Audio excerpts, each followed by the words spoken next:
En algunas entrevistas te he escuchado yo decir que vivimos en un mundo VUCA, volátil, incierto, complejo y ambiguo. Creo que si hace 30 días vivíamos en un mundo VUCA, hoy vivimos en un mundo VUCA al cuadrado o al cubo. Así pues, esta pregunta va para aquellas personas que han perdido su puesto de trabajo, para aquellas personas que están pasando dificultades económicas, empresarios que han tenido que cerrar, autónomos, emprendedores. ¿Qué podemos hacer para gestionar mejor esta incertidumbre que muchas veces no nos deja pensar con claridad? Vamos a ver, en primer lugar tenemos que entender de dónde viene esta terminología VUCA, porque el lenguaje no es nunca inocente. El lenguaje en el ser humano crea realidad. Hay toda una estructura en el encéfalo humano, que es el hemisferio cerebral izquierdo, donde está sentada la autoconsciencia, es decir, la capacidad de darme cuenta de que me estoy dando cuenta, y que solo su sistema operativo es el lenguaje. Es como si fuera, dicho de una manera un poco burda, un ordenador cuyo sistema operativo es el lenguaje. Por tanto, cuando nosotros utilizamos ciertas palabras, estamos afectando a ese sistema operativo y estamos afectando a aquello de lo que nos estamos dando cuenta. Entonces, el término VUCA, como muy bien dices, viene del inglés, la V de volatilidad, la U en inglés es uncertainty, incertidumbre, la C es complejidad y la A es ambigüedad. Es como se ha designado al mundo que conocíamos antes de la pandemia actual.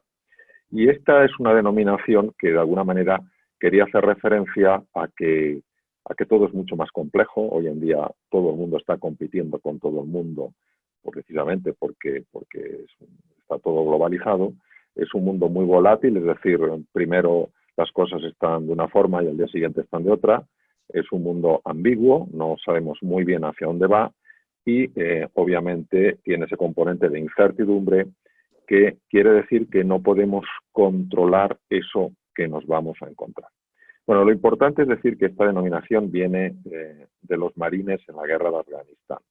Es decir, que ellos, ante un entorno bélico, denominaron ese mundo VUCA. Y cometimos el error nosotros de traernos ese acrónimo al mundo de la empresa, al mundo de la sociedad.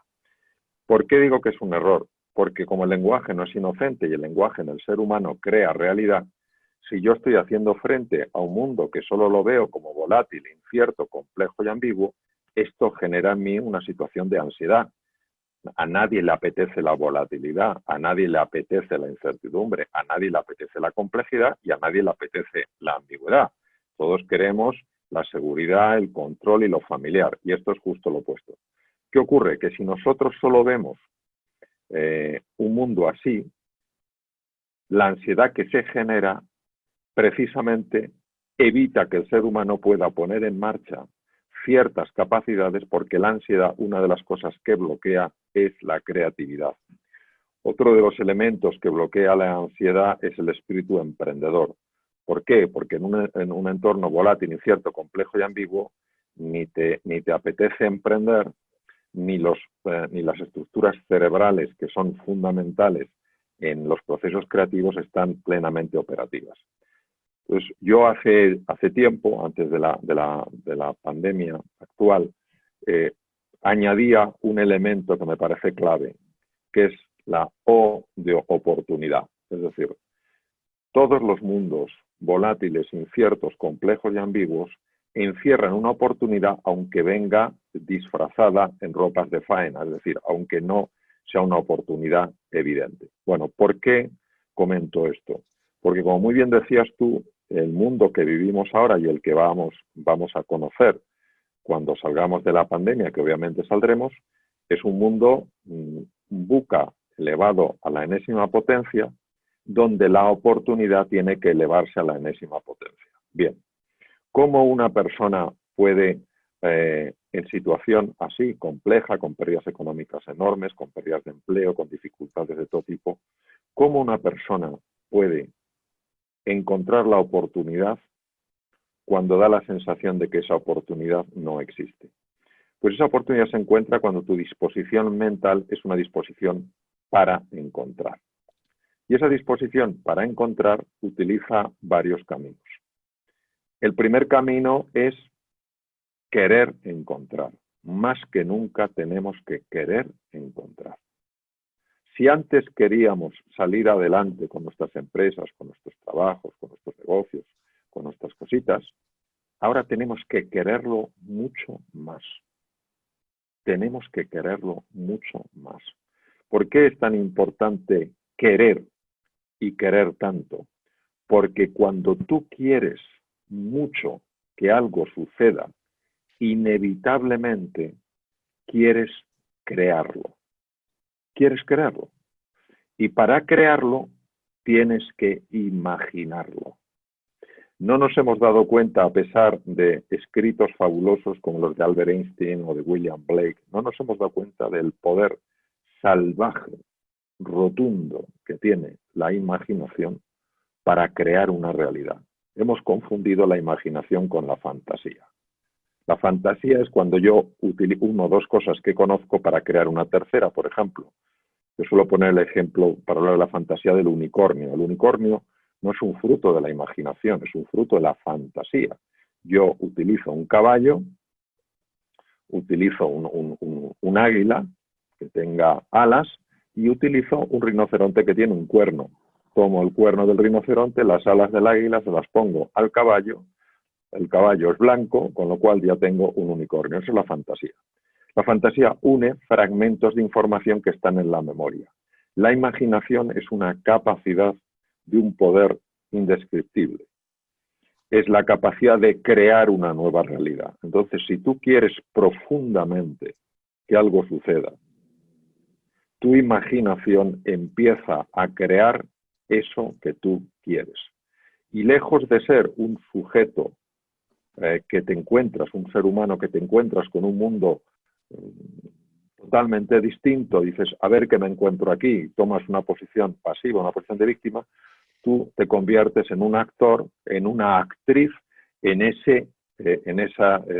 nueva función que se llama vida, ¿no? Entonces, yo lo que diría, y además no hay más que revisar momentos muy complejos de la historia, momentos muy complejos, no solo de epidemias, ha habido pandemias mundiales mucho peores que la actual, sino momentos de cataclismo económico.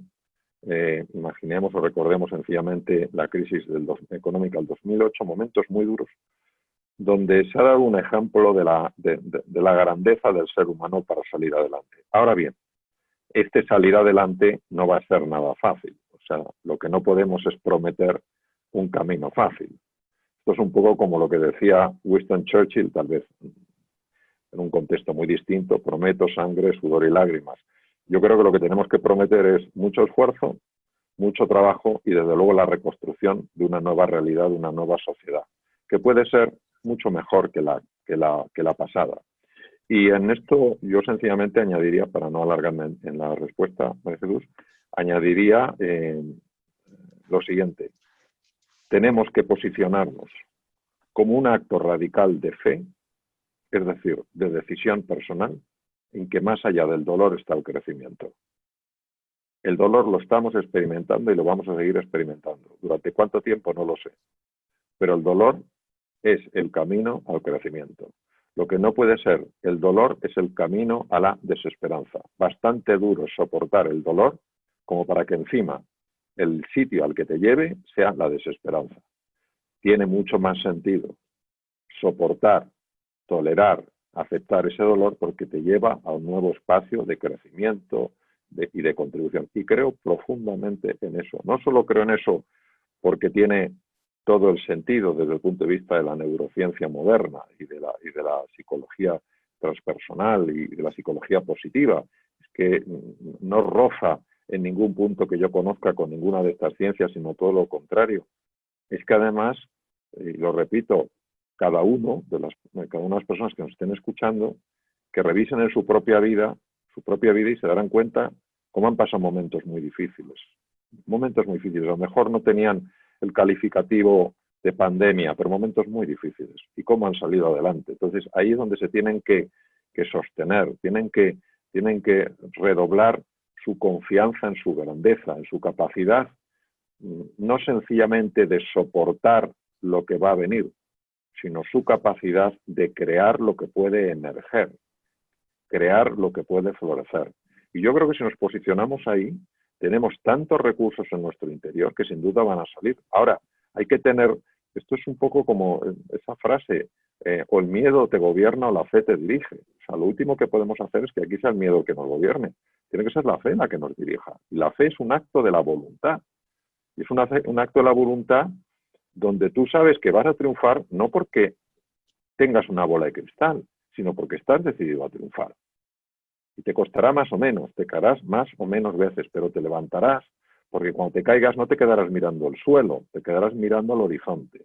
Y ese horizonte, esa visión, es ese querer profundo de que tú vas a hacer de esta situación, que es volátil, incierta, compleja y ambigua, claro que sí, vas a hacer un mundo de oportunidad, sí o sí.